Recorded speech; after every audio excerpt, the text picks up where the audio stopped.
This attack underscores the need for Congress to work with the President on immigration reforms that enhance our national security and public safety. We must protect our borders, we must ensure that individuals entering our country are not coming to do harm to our people, and we must move to a merit-based system of immigration.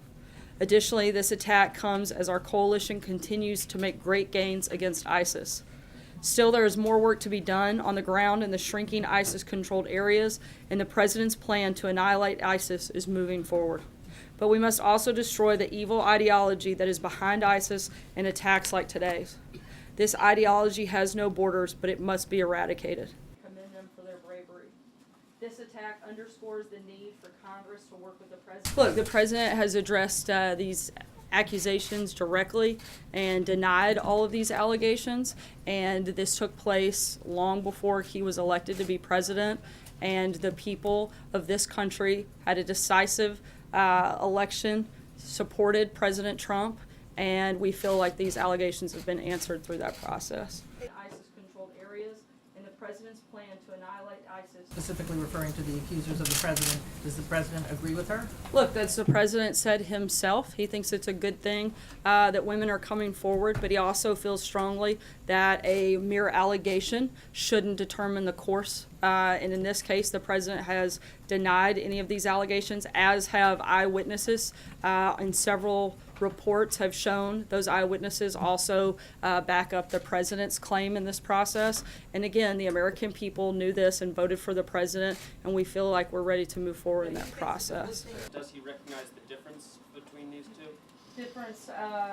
A number of outlets have had to retract and change and rewrite and make editor's notes to a number of different stories, some of them with major impacts, including moving markets. This is a big problem, and we think it's something that should be taken seriously.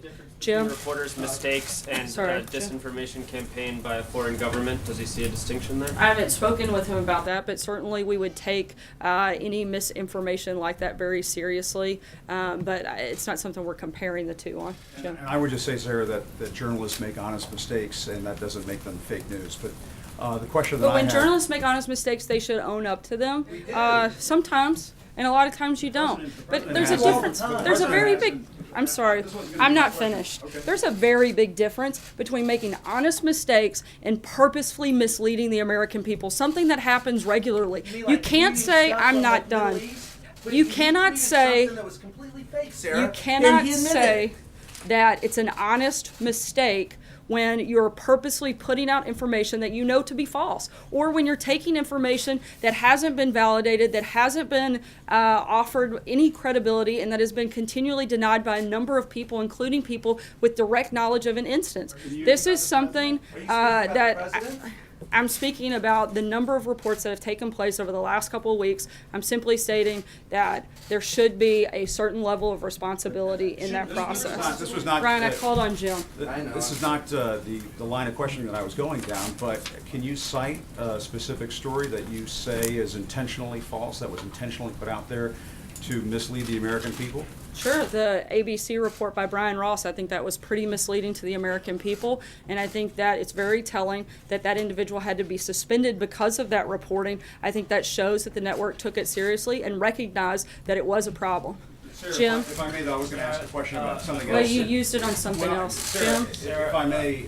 Sarah, Not today. We're going to keep moving, guys. If I can ask about the President's accusations... I'm moving to a different Jim. I'm sorry. I know, but I didn't get a chance to ask the question that I wanted to ask, which is... Jim. Can you just say once and for all whether these Jim, I'm going to say once and accusations- for all that I'm moving on to Jim Stinson, and I'm not taking another question from you at this point. I would say Sarah, a in question my about to respond investment- to your attacks on the investment media, taxes. if that's okay. I would like to ask the question that I had about these accusations of misconduct against the President. You said that he's denied them. Can you say whether or not they are false? I'm not That's going to all I'm respond to asking. another You're question. not Go gonna- ahead, Jim. Sarah, some investors are saying the tax... I'm simply stating that there should be a certain level of responsibility in that This was not... Brian, I called